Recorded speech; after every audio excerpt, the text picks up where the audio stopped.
Ladies and gentlemen, welcome once again to the Packernet Podcast. I am your host and resident fanalist, as always, Ryan Schlip. Check us out online, packernet.com. Find me on Twitter, pack_daddy. So, it's going to be a very different day today. I am just really short on time, and I'm not going to be able to get through it all. I actually already recorded 1/3 of the podcast, went through all the playoff stuff and whatnot, and I was going to move on to the other side, and I just don't have the time to finish, and so I'm trying to figure out what the best thing to do is, and I came up with this. First of all, I'll probably just redo, or maybe just save this for tomorrow or something, I don't know, but I'll redo the where we stand on things, percentages and all that. Probably tomorrow we'll get a better shot. It was going to be a before and after as far as this is where we're at, and we'll see. I'll say this. I mean, very obviously we need to root against the Rams. That's massive. Some of the highlights, essentially, if we win out and the Rams lose, that's going to help us tremendously. And you say, well, we're not likely to win out. Well, then, if we don't win out, it's not worth really talking about as far as getting the number one seed. So essentially, as far as the playoffs, it's simple. Don't fall on your face and lose a bunch of games. That's basically locked up. We're at like 95% to be in the playoffs. If it's win the division, it's beat the Bears. And if it's going to be the number one seed, then number one is win out, and number two is the Rams need to lose. That's the very shortened and condensed version. All right, so the next thing I want to do... The man behind the curtain does put in some work on these best bets, so I'm going to focus on tomorrow's stuff here. I'm going to go through his bets for the games tomorrow, and then I've got a actually in-depth, if you're an anti-AI person, then you can just skip from here on out. But I did actually do a lot of this research myself, and I just pulled it in, and Google has a thing where it'll turn that into a podcast. So it's at least, it's kind of the opposite of how I usually do podcasts, where AI does the research and then I report it. This is me doing the research and then AI is going to report it. But it just kind of turns all this stuff. I've got probably like 30 different YouTube videos, 30 different articles and whatnot on the games for Sunday, Monday. And so that'll be what they're talking about. And it's from all the people that know what they're talking about. But before we get started with that, I want to do the man behind the curtains bets specifically. He's got Raiders plus 10. Raiders are away at the Chargers. Says this is an overreaction in the market. The Raiders were just minus 3.5 favorites last week against the Browns and are now big underdogs against a divisional foe. I'll take the key number of 10 here, which is too many points in a divisional game, which I agree with. The line opened at 10. By the way, especially this week where all the underdogs are not only covering, they're winning. I know like Thanksgiving is a different deal and Friday's a weird thing and all that, but still, I mean, it's a divisional game, 10 points. I don't like that. The line opened at 10. Sharp money took the key number immediately. It dropped to 9.5. Most books have settled. Some books have moved down to 9. I still have 10, unless it moved back because of an injury or something. Chip Kelly gets fired and Greg Olsen takes over as OC, not the former Panthers tight end, current announcer. A long-time OC who will be on his third stint with the Raiders. He's basically been the OC for half the teams in the league. That is true. He's bad, but sometimes a change like that benefits the team. This will be the 11th meeting between Jim Harbaugh and Pete Carroll in the NFL. They have evenly split the previous 10, 5 wins apiece outright, but Pete is 6-3-1 against the spread against Harbaugh. I also think the Chargers' offense struggles. Their offensive line can't seem to pass block without Joe Alt and Rashawn Slater. And although the Raiders' defense isn't what I consider great, I think out of the bye week, the Chargers have to go more run-heavy until they can solidify the pass blocking. He also says, I like the under in a game quite a bit too, but I'll ride with the side here in what's shaping up to be the ugliest dog of the week. Then he has Jets plus 3. The Jets are playing the Falcons. I also still have plus 3 on that. Right off the bat, I don't like the idea of dome teams outdoors at a stadium like MetLife where it's exposed to weather, and the weather, if it's anything like here in Wisconsin, sucks. I love this spot for the Jets. I'll buy up to the key number 3, but I think they can win outright. Playing a little bit of a zigzag approach here. Falcons just won outright as dogs and are now a bet against team. Second straight game with Cousins is also a spot I like to bet against.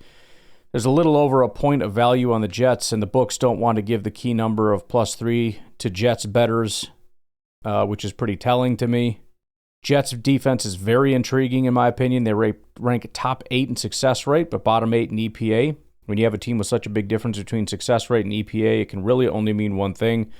Simply put, the Jets are good on a down-to-down basis, holding offenses below the down-to-down success goals. They just don't stop teams from eventually putting points on the board, which is what EPA measures. One of these reasons is a lack of turnovers created. The Jets' defense has one single turnover this season, and it was a fumble recovery, not a single interception. Very difficult to have an only one turnover after 11 games. They should be due for some progression, and I think Cousins gives them a couple chances to get that first interception.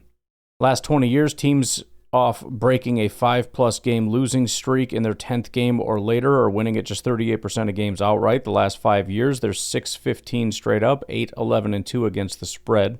In Cousins' career, he's 33-45-1 against the spread after a team won the previous game outright. Tyrod Taylor is 36-21-4 against the spread in his career since the start of 2022. He's 6-0-1 against the spread in 7 starts. He picked the Commanders +6. They are at home against the Denver Broncos. He says, I'll take 6 points here for a little extra juice. 6 is the third most margin of victory, only behind the key numbers of 3 and 7. Pros are on the Commanders, dropping to the line from +6.5 down to 5.5. This shows me the books aren't willing to give the key number out to pro bettors. Currently, the Broncos are the second most bet side for the Sunday slate. I'll always look to bet the primetime contrarian dog. I can see the second game with Dan Quinn calling the defense, and after the bye week helps slow down the Broncos' offense this week. Home underdogs in non-conference games after failing to cover the spread in the last 4 consecutive games are 71% against the spread. I also like the under in a game, which is correlated to taking the points. Broncos don't win by margin. So those are his best bets. His leans are Saints +6. Says it's another overreaction game. They were just short favorites and lost outright to the Falcons. Pro bettors took the +6, dropping it to 5.5. Line should be closer to 4, so I'll take the extra value. Since 2003, teams with a win percentage under 40% coming off a bye are favored are just 43%, including 2-9 against the spread over the last 3 seasons. When McDaniel has coached a team on extended rest, the Dolphins are 5-8 against the spread, including 3-6 against the spread when listed as a favorite. He has Browns 49ers under 36.5. Pro Money and Weather dropped this line from the opener of 40.5. I'll take a shot here that they can't set the number low enough and it doesn't even get close to 30. Winds are projected to be around 20 miles an hour with a chance of snow. Games with double-digit winds are under 57% entering the season. It gets even better at 15+ miles per hour. The under is correlated with the Browns here. Niners are in a terrible spot. Short week, back-to-back games on the East Coast. Fading both quarterbacks. Sanders' second start alone is a bet against or look at the under angle. Add in the weather, and I just don't see him having a big day. Purdy's last trip to Cleveland was in a rainy, windy game, and he finished 12 of 27 for 125 yards, a touchdown, and a pick with a fumble on the field, scoring 17 points on a loss on the road. Brock Purdy, first game back, looked great, but the ball didn't have zip on it. His second start back versus the Panthers, his arm strength was amazingly weak. Only thing I can make is that he's hurt. Now the Mac Jones talk resurfaces. Brock Purdy has one single completion of 20+ air yards this season. Expecting both teams to run the ball a lot. So those are the man behind the curtains bets. Why don't we take a break? When we come back, we're going to get into we'll go through the picks and whatnot. For those of you that are willing to hang out and want to listen to all that, I will do you this one favor. I'll do a song for you. All right? That's what I have time for. Anyways, we'll take a break. We'll be right back. Welcome to the Deep Dive, the place where we take the just the overwhelming noise of NFL Week 13 analysis, all the trends, the injuries, the expert picks, all those conflicting signals, and we just try to distill it into the sharpest, most actionable knowledge you can find. Yeah, that's the goal. We have pulled a massive stack of articles, research papers, and proprietary notes today, and our mission is, well, it's pretty simple. cut through the chaos that absolutely dominated that Thanksgiving slate and find the actual quantifiable betting value for the Sunday and Monday games coming up. And that's the critical mandate here, because the last few days have been, frankly, it's been psychological warfare for bettors. Right. Favorites just struggled so dramatically over Thanksgiving, and that leads to this massive recalibration of how the market perceives things. When the underdogs thrive that heavily on a Thursday, it forces us to be, incredibly critical about our Sunday and Monday approaches. So it's not just about picking winners. No, not at all. Our goal here is not just to list picks, but to identify where the public is still overreacting, where these highly reliable scheduling systems might be hiding some value, and where those specific matchup weaknesses, especially post-buy or with injuries, will give you a measurable edge. Okay.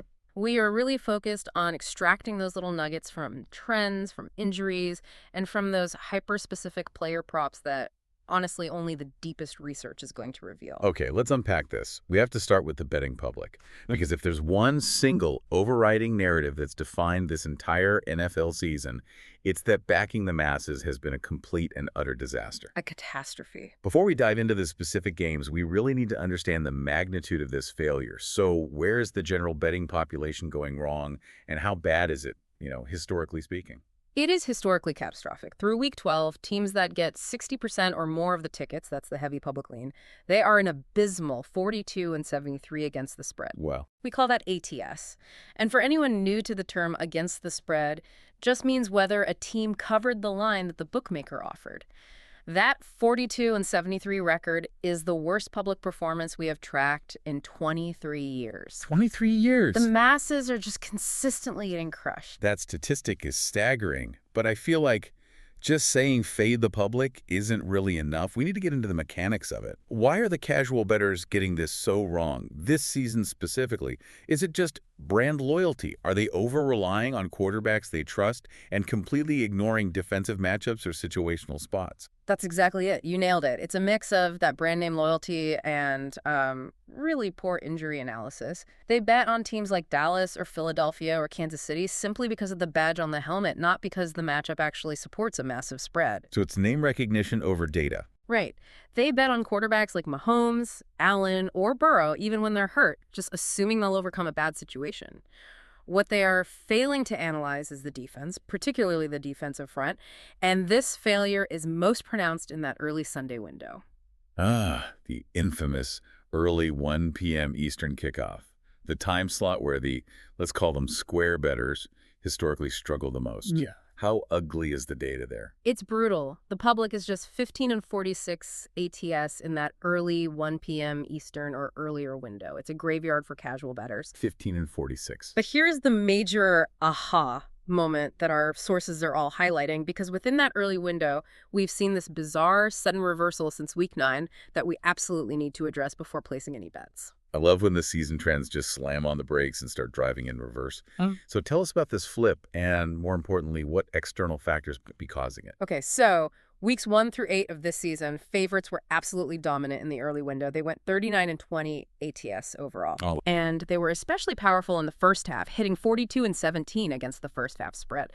Favorites were essentially bankable early because, coaching staffs have these scripted plays that work perfectly against opponents who haven't adjusted yet in the game. So they're coming out hot. Exactly. Then, since Week 9, that trend just completely reversed.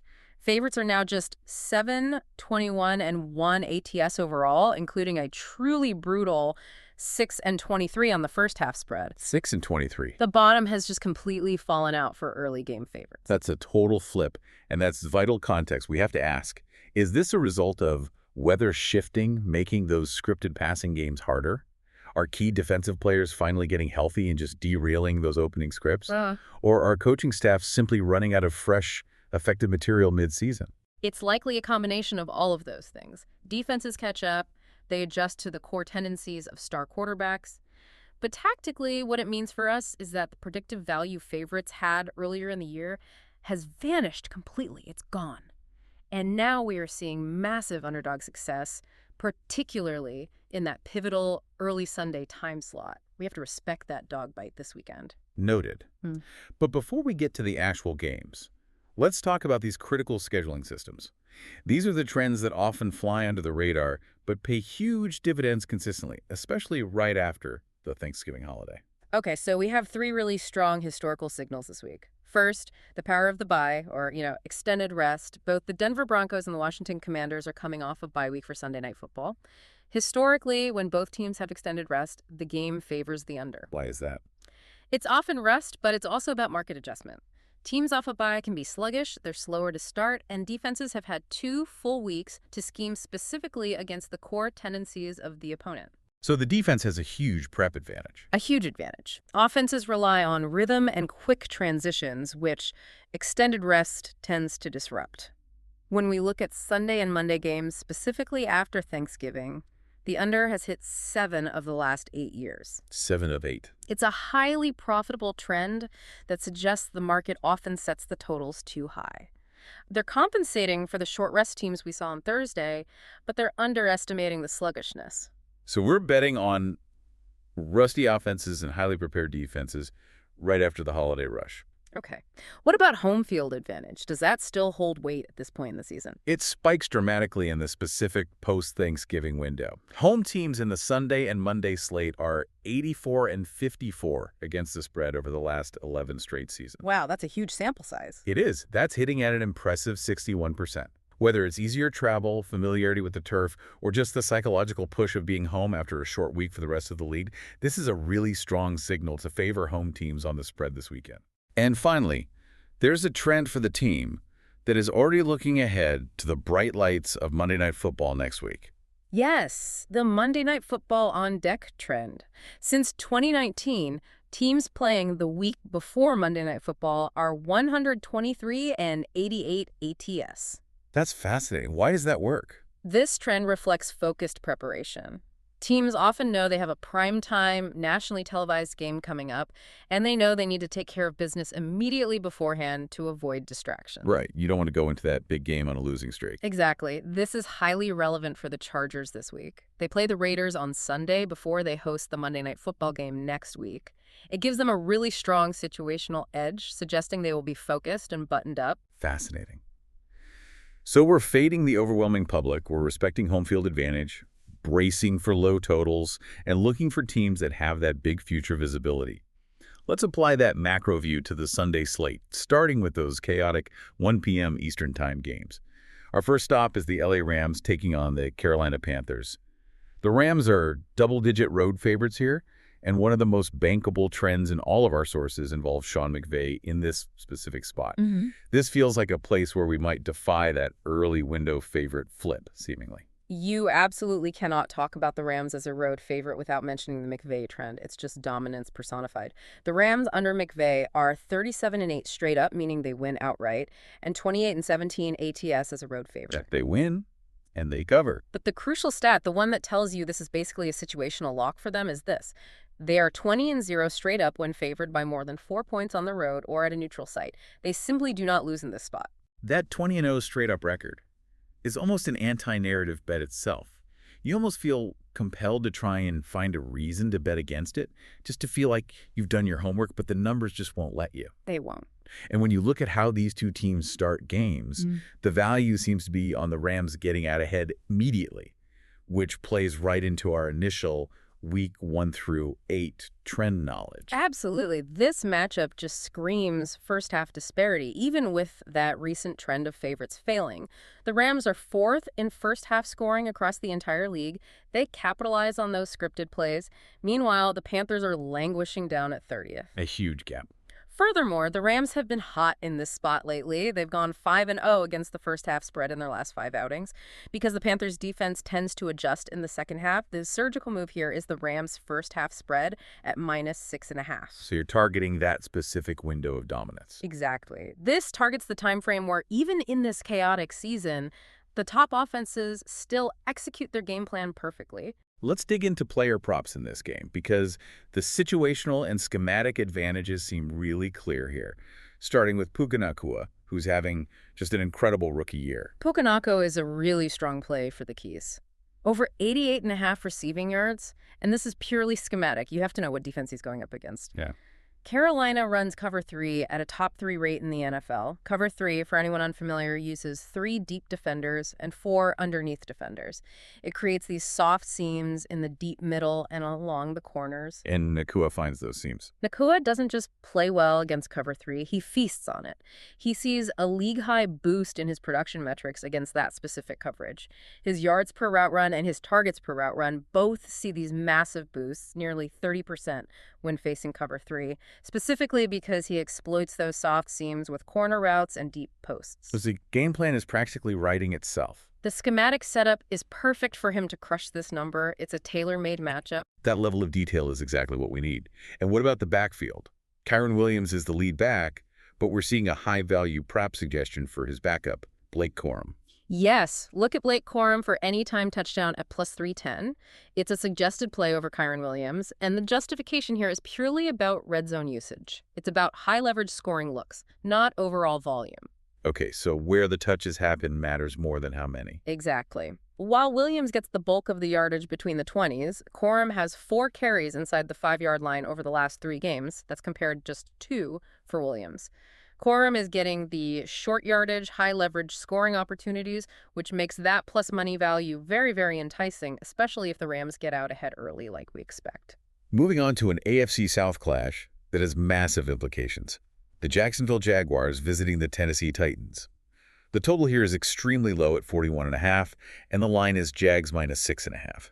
This game presents a fascinating conflict in the source material. It's almost pitting our core systems against the divisional narrative. It absolutely does. First, we need to acknowledge the Jaguars' situational spot. They have a bye next week, which historically can lead to a dip in focus, what we call a flat spot. Right, looking ahead to the vacation.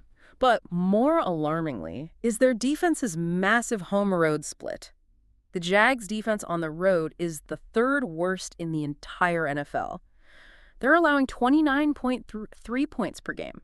Now, compare that to home games, where they allow a stingy 14.3 points per game. Whoa, that's a 15-point swing. It's a massive, almost inexplicable split of 15 points per game. It's like they're 2 different teams. So we have a divisional opponent who's playing at home, where they've been known to be scrappy. Mm-hmm. The Titans, despite only having 1 win, have been pretty competitive against the spread lately, showing some improvement. And you mentioned an overtrend here. They have. They've covered 3 straight games, which signals improvement, even if they aren't winning outright. And when they play at home, their games go over the total at an overwhelming 10-1 rate. 10-1 to the over. This leads to the argument that 41.5 is just simply too low. Tennessee's offense, even if it's struggling, faces a Jags defense that ranks near the bottom in third down defense, in red zone defense, and in generating sacks. They should be able to contribute to the scoring, especially with their home games averaging nearly 48 combined points. Wait, let me push back on that a little bit. We started this deep dive by stressing the strong historical lean to the under post-Thanksgiving and the necessity to fade the overwhelming public. The Titans and the over feels like a public divisional lean. Are we abandoning our core thesis for a divisional narrative here? And that's the tension. That's the conflict right there. It's between the predictive model, which favors the Jags heavily at minus 9.5 and leans under based on historical structure, versus the strong situational and matchup trend of the Titans' homeovers and the Jags' just atrocious road defense. So you have model versus matchup. Precisely. If you trust the defensive split and the divisional chaos, you take Titans plus 6.5 in the over. If you trust the model, you take the Jags minus 6.5 in the under. It's a tough call. However, there is a prop insight that could provide some value regardless of which side you choose. Focus on the Titans quarterback Cam Ward over 11.5 rushing yards. Okay, interesting. The coaches are actively encouraging him to scramble and just take the free yards. And that push has resulted in 70 combined rushing yards over the last 2 weeks. He's taking what the defense gives him, and 11.5 is a very, very attainable number if he sticks to that game plan. It kind of indicates a continued lack of trust in his receiving core. Our next 1 p.m. game is the Arizona Cardinals at the Tampa Bay Buccaneers. The line here is Buckus minus 2.5 or minus 3.5, which immediately raises questions about whether this is a wrong team favorite spot, especially since the Cardinals are applying to a massive, successful bounce-back system. It absolutely does, especially with all the uncertainty around Baker Mayfield's low-grade shoulder sprain. But Regardless of who's under center, whether it's Mayfield or Teddy Bridgewater, the historical ATS trends favor the Cardinals. Oh, really? Yeah, Tampa Bay is 0-5 against the spread versus Arizona since 2013, which is just a bizarre, long-standing head-to-head trend. That's a long time. More importantly, Arizona applies to a massive 137, 60, and 6 ATS bounce-back situation coming off an overtime loss last week. So there's a system for that. There is. Road teams off an overtime loss are 36 and 23 ATS over the last decade. The why is interesting. It's massive effort exerted, so there's immediate focus on the next game, and the market tends to downgrade them too much after the emotional fatigue of that overtime loss. If Baker Mayfield does play, and that's a big if, our sources indicate he gets a pretty clear schematic advantage against the Cardinals' defense that might be worth banking on, even with the injury. He does. Arizona runs zone coverage at an incredibly high 83% rate. Mayfield averages 44% more yards per attempt against zone coverage compared to man. That's a huge difference. It is. Tampa Bay's offense is also averaging a league-high 87% more yards per play against cover 4, which Arizona utilizes quite often. So even with a minor injury, the matchup is highly favorable for him to be efficient. And the Cardinals' offense itself thrives on aggression, which plays directly against Tampa Bay's defensive tendencies, suggesting a quick start. That's the other side of the coin. Tampa Bay blitzes at a very high 43% rate, but Arizona leads the entire league in yards per attempt versus the blitz. They are designed to punish over-aggressive defenses, which is a huge schematic mismatch. And they start fast. We also see Arizona consistently starting fast, going 8-3 against the spread in the first quarter, which is the second best mark in the NFL. Given all of this, the expert pick here is Cardinals plus 2.5. One source even labels it a definite wrong team favored spot because the underlying metrics suggest the Cardinals are a much more competitive team than their record shows. Our final 1 p.m. game is the New Orleans Saints visiting the Miami Dolphins. This game seems to be heavily leaning in one direction due to the sheer state of the Saints' offense, particularly their complete inability to score touchdowns in the most important part of the field. The Saints' offense is a disaster zone right now, Right. particularly near the goal line.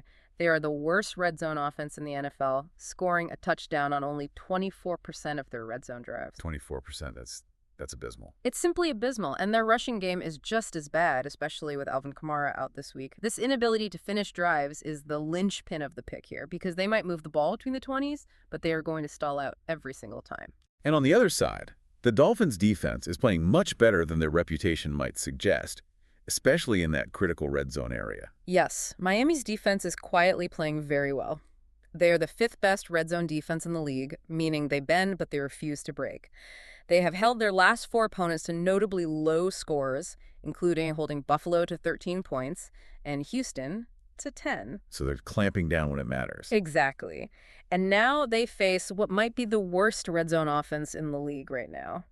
Our sources call the Saints team total under 18.5 a best bet, relying on Miami's red zone defense to hold New Orleans to field goals or nothing when they cross that 20-yard line. We should quickly mention the impact of Kamara's absence. Deion Neal is getting the start, and that opens up some value on his usage and a quick prop opportunity. Exactly. Even if the Saints struggle to score, Neal will be the featured back. He'll receive a significant volume increase, which is perfect for an expected value wager opportunity available on his rushing yards. He's inexpensive, he's getting the start, and if you want an easy prop play, look for his line to potentially cash, even if the Saints struggle overall and lose the game. Next up, the Atlanta Falcons visiting the New York Jets.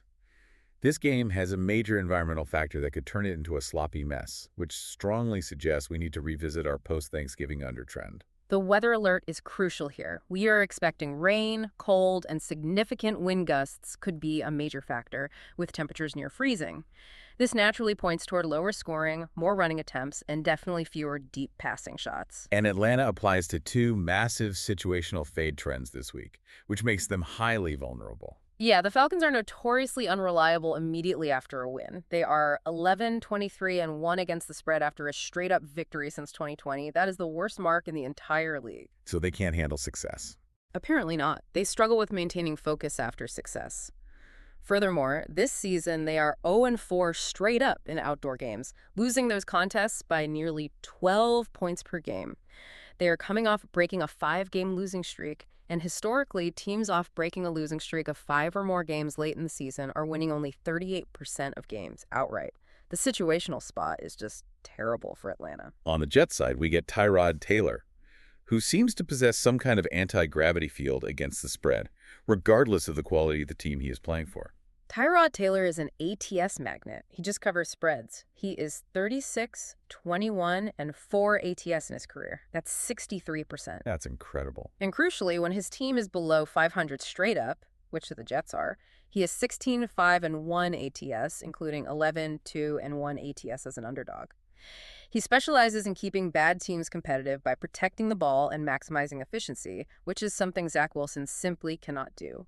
In bad weather, his veteran command of the offense is highly valuable. Let's hit a prop alert for this weather-affected, low-total game. Look at John Mechie for anytime TD at plus 375. This is a volume play disguised as a long shot. Okay, explain that.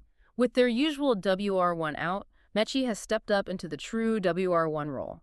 He's running 90% of the routes and taking 88% of the snaps, and he saw a crucial red zone target last week. He is being priced like a tight end or a secondary receiver, but he's playing like a wide receiver 1 against a Falcons defense that has given up over 25 points per game over their last 6 contests. The volume and situational bump are just too high to ignore at that plus money price. Moving into the late Sunday slate, we have 3 massive matchups, 2 of which are heavily weather-dependent, starting with the clash in Cleveland. We start with the heavyweight defensive clash. The San Francisco 49ers visiting the Cleveland Browns. The total is hitting incredibly low at 35.5, driven entirely by the forecast and the strength of that home defense. This is a nasty, nasty weather game. Freezing temperatures, heavy wind with gusts up to 30 miles per hour, and precipitation. This is the perfect environment for Cleveland's defense to just shine. It's their kind of game. It is. When we talk about predicting defense, we use a metric called EPA allowed per play, expected points added allowed per play. Cleveland is tied for second in the entire league in this metric, meaning they consistently prevent opponents from scoring points efficiently, and they are second in total sacks with 42. And our sources highlight that this is a terrible spot for Brock Purdy, who already struggles in bad weather and is facing a historical fade trend. Purdy's reputation in the cold and wind is not good. He relies heavily on touch and accuracy, which the wind just destabilizes.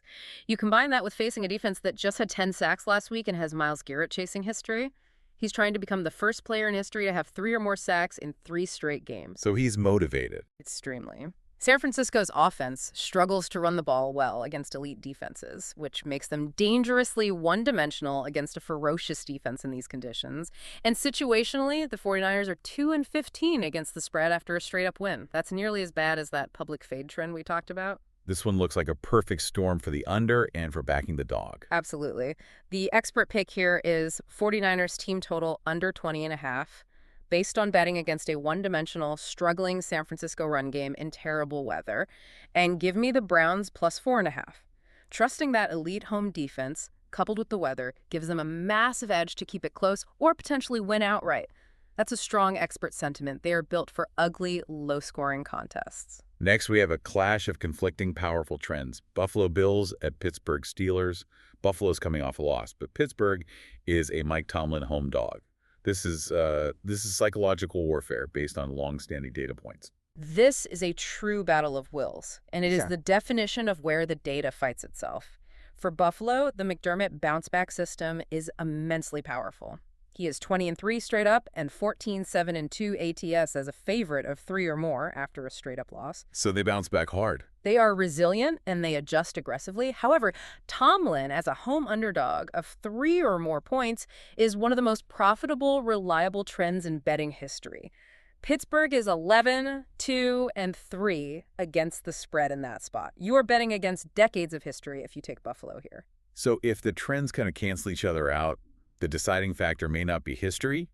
The massive injury problem on the Bills' offensive line, facing a defense that's just built on getting after the quarterback. That's the tactical breakdown we need. You hit the nail on the head. Both of the Bills' starting tackles are out, and Pittsburgh's defense is 5th in sacks, led by their star edge rusher. That is a terrible, immediate matchup problem for Josh Allen, who relies on time to execute his deep plays and just took 8 sacks last week. Right. And there's another stat on Allen that's relevant here. There is. Furthermore, Allen is 8-17 against the spread when he's facing teams allowing 225 or more passing yards per game. This suggests he doesn't handle the pressure of being in passing shootouts against vulnerable secondaries very well. He struggles when he has to air it out under duress. The sources are split, but what about a team total lean? We see conflicting expert picks. Some are betting on the Bills -3 to bounce back. Others are heavily on Steelers +3.5, trusting the Tomlin trend and grabbing that hook. But there is a lean toward the Bills team total over 23.5. Even with the O-line issues. Even with the weather and the offensive line issues, there is confidence in James Cook's running ability and Allen's sheer talent to overcome those O-line issues and still put points on the board against a Steelers pass defense that is second worst in the NFL. They'll just scheme short, quick passes and rely on the run game to negate the rush. Next, we head to the Pacific Northwest. Minnesota Vikings versus Seattle Seahawks. The biggest story here is the massive line movement. From 7.5 points all the way up to 11.5 points, all driven by the QB situation, signaling a potentially massive overreaction. Yeah, the line move is because of the switch to Max Bromer, who is replacing their starter, who is statistically one of the worst quarterback starts in a decade. However, this level of overreaction, a full 4-point swing, is exactly where value often lies. So the market might have gone too far. It might have. The Vikings under Kevin O'Connell are 2-0 straight up and against the spread as 7+ point underdogs. They thrive in that spot because the market completely discounts them. But the defensive matchup seems engineered to hurt the Vikings' defensive strategy. Their main weapon is neutralized by Seattle's strength. It is a terrible schematic clash for them. Minnesota blitzes at the highest rate in the NFL to compensate for a lack of elite pass rushers. The problem, Seattle is the second best team in the NFL against the blitz, meaning the Vikings' defensive strength plays right into Seattle's hands. Seattle is designed to punish blitzes, so Minnesota will have to rely on their standard 4-man rush, which has been pretty ineffective. So do we bet on the clear talent disparity and the massive QB downgrade, or do we bet on the historical underdog trend and the line overreaction? The value, arguably, is on the Vikings catching the double-digit points, just betting on that overreaction, especially with their head coach's track record. But for a strong prop focus, look at Kenneth Walker, over 65.5 rushing yards. Why that one? Minnesota has been gashed by 20-plus carries by an individual running back in 3 straight games, and they're what we call a top-4 run funnel defense, meaning they force you to run because they're weaker up front than their secondary is deep. Walker is schematically favored here. He excels against the zone runs that Minnesota really struggles with. Our final Sunday afternoon game is a divisional battle. Las Vegas Raiders versus the Los Angeles Chargers. The Chargers are coming off an embarrassing loss in a bye week. This is where that M&F on deck trend should crystallize. The Chargers have a significant situational edge here. They are off a bye, and they applied to a powerful bounce-back system. Winning teams off an ugly loss, they lost 35-6 previously, are 26-12 against the spread since 2011. That's hitting at 68.4%. So this is a prime spot for them. This is a prime, high-leverage bounce-back spot for a talented team that was just embarrassed. The Raiders, on the other hand, are in complete freefall, and the Chargers have owned this rivalry lately. And it's important to understand how they own it. Las Vegas is a mess. They are 2-9, riding a 5-game slide, and they are statistically the worst offense in the NFL. The Chargers also own this rivalry, covering the last 3 meetings by margins of 12, 14, and 11 points. So it's not just wins, it's blowouts. It's not just that they win, it's how they do it. Justin Herbert thrives against the defensive schemes the Raiders consistently rely on. The M&F on-deck trend also reinforces the Chargers' focused preparation this week. The expert pick is Chargers -8.5 or -9.5. Is there any high-value prop opportunity in the passing game that leverages that schematic advantage Herbert has over the Raiders' defense? Yes. Look at Gerald Everett, over 27.5 receiving yards. Herbert thrives against cover 3, which is a common defense the Raiders utilize. Everett sees a massive 40% boost to his targets per route run against cover 3. That is the shell Herbert targets best, particularly over the middle. This is a perfect example of tying the schematic mismatch directly to a high-value player prop. Now we enter the primetime pairings, starting with Sunday Night Football. Denver Broncos versus Washington Commanders. Both teams are coming off a bye, which immediately triggers that historical undertrend we discussed earlier. But this game is primarily defined by a metric we really need to explain: luck rankings system. This is the most important component of this analysis. Luck rankings reveal a team's true underlying performance compared to its actual win total. So are they lucky or good? Basically, Denver is third in luck rankings, meaning they have 2.4 wins over expectation. Their 9-2 record is potentially heavily inflated, as 6 of those 7 wins were by 4 points or less. They have benefited massively from turnover variance and close game outcomes. And Washington. Washington is the complete opposite, extremely unlucky. Their negative 93 actual point margin in their 6 losses is much worse than their expected score margin of only 35 points. This suggests they have been much more competitive than the scoreboard shows. They should have more wins based on their performance, but luck has failed them. So this is a perfect spot to bet on regression, even against the winning streak narrative surrounding Denver. You are literally betting that luck runs out for the Broncos. Exactly. The luck ranking system supports fading the highly overvalued Broncos against the underappreciated Commanders. The sharp money has already moved the line from 6.5 down toward 5.5, indicating support for Washington catching points. And just for a fun statistical anomaly, Marcus Mariota has thrown for exactly 213 yards in his last 3 starts. His passing yard prop is 187. The lean is over, though it's not a core play. What are the conflicting picks here, given the sharp action on the Commanders? Well, we have experts on Commanders plus 6.5, following the sharp money and the implied regression for Denver, versus those who trust the elite Denver defense and take Denver minus 5.5. And that defense is legit. The Denver defense is truly elite. They rank 3rd in total defense and top 3 in third down and red zone defense, which is a terrible matchup for Mariota. But if you can get Washington at plus 6.5, that is the clear value because the line is inflated due to Denver's winning streak. Give us a high leverage prop for Sunday Night Football, connecting a player to this specific matchup. Cortland Sutton, over 49.5 receiving yards. Our WRCB matchup tool has him with one of the best matchups of the entire week. He will frequently be facing a cornerback who has a terrible PFF coverage grade, ranking 95th out of 110 players at the position. A clear mismatch. A clear mismatch. Sutton has had 50-plus receiving yards in 7 of his 11 games, and this is a clear opportunity for him to succeed against a defensive weakness that the Broncos can exploit with 2 weeks of preparation.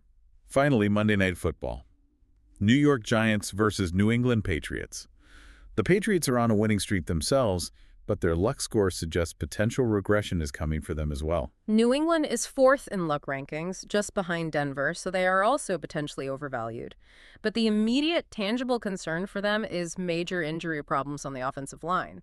The entire left side is doubtful, including the starting left tackle and left guard. That's a huge problem for a young QB. It is.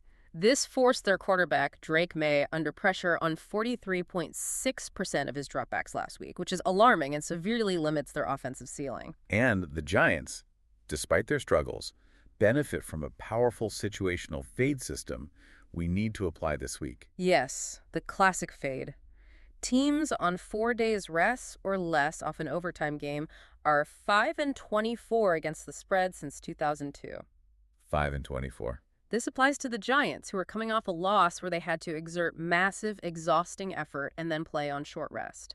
The physical and mental fatigue is statistically proven to be a major handicap. What are the picks for Monday Night Football? We have a low total here, but some experts see scoring opportunity.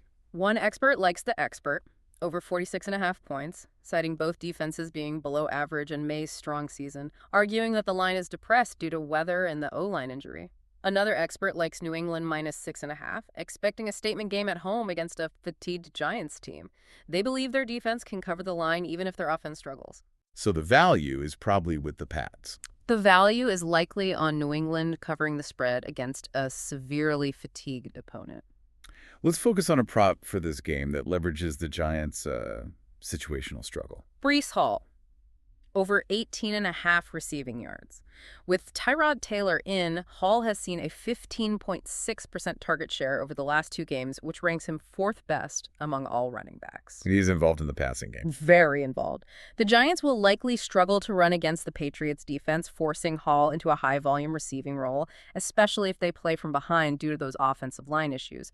This is a game flow prop, not a volume prop. Okay, here's where it gets really interesting.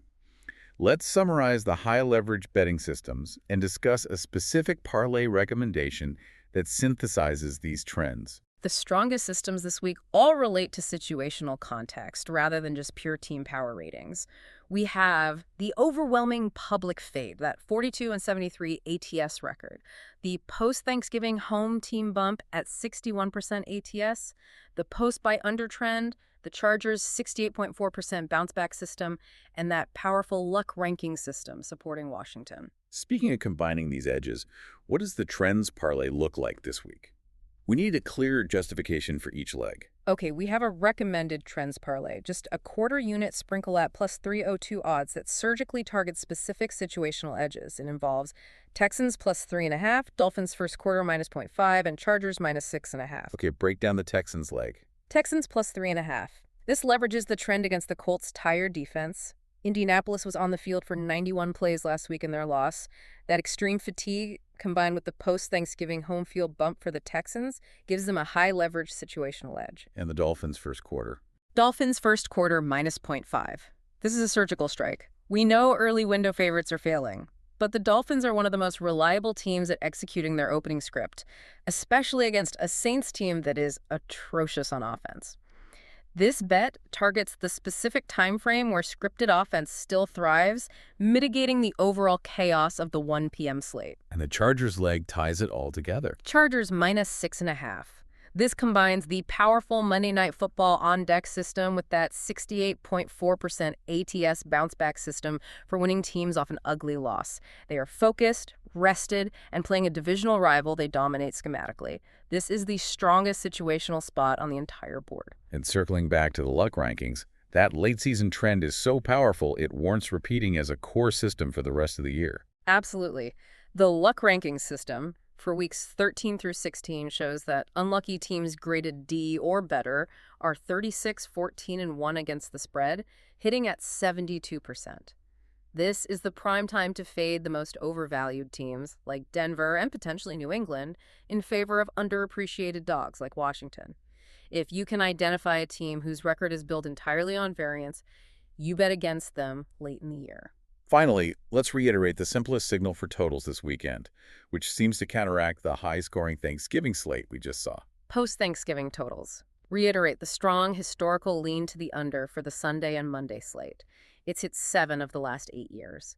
Look for spots to bet against the over, especially in those bad weather games like San Francisco at Cleveland, where 35.5 is still a playable under if you trust the defensive strength over the potential for offensive chaos. So some final advice for people listening. When you're utilizing this information, remember the significance of key numbers 3, 7, and 10, and shop around for that line value.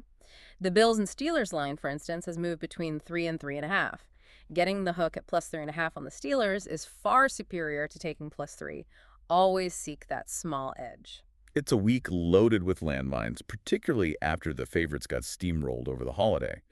But diving into these deeper trends and situational spots, it really gives us a map to navigate the chaos. It does. Finding value is all about recognizing when the market has either overadjusted or just hasn't adjusted enough based on the confluence of trends, injuries, and historical scheduling signals. And this weekend, the most vulnerable numbers are often the inflated lines on teams the public believes in, like the heavily ticketed teams who continue to fail, or inflated win-loss records based on high luck scores.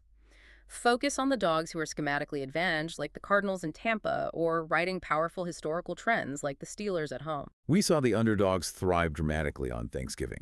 Given the overwhelming data supporting specific home teams and low totals after the holiday, the historical corrections we've talked about, will the market finally correct itself this Sunday and the chalk starts to hit?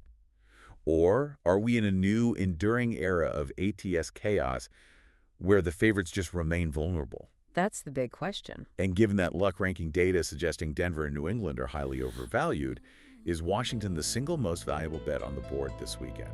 That's what you need to be mulling over as you look at this Week 13 slate.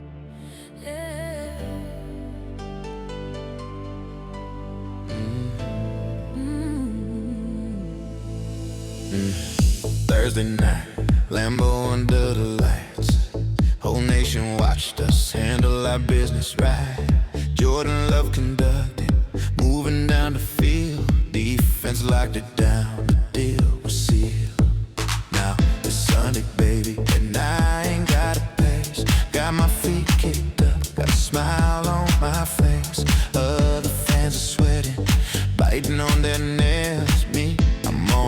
much, living lavish never fails. No games to stress about, no reason left to doubt. Thursday gave us what we need, now Sunday's guaranteed. We don't gotta worry, go pack, go, already got the beer too. You know, we don't gotta stress it, not today. Packers won on Thursday, and now we play. Pass me the leftovers, pass the remote. Green and gold already got the antidote. We don't gotta worry, not one bit. Lay back, relax, this is it.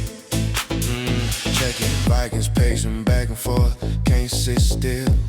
Lions licking wounds, yeah, that's a bitter pill.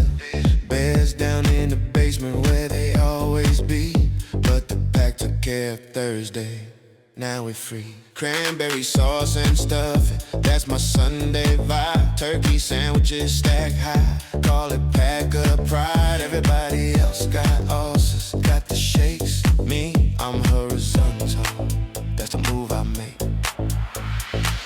No games to stress about, no reason left to doubt. Green and gold came through for me, now Sunday's running free. We don't gotta worry, go pack, go, already got the answer. You know, we don't gotta stress it, not today. Packers won on Thursday, now we play. Pass me the leftovers, pass the remote. Green and gold already got the antidote. We don't gotta worry, not one bit. Lay back, relax, this is it. Thanksgiving blessing came in green and gold. That's right. Victory story already been told. So while you're stressing over who gon' win or lose, I'm stretched out on this couch, paid my dues.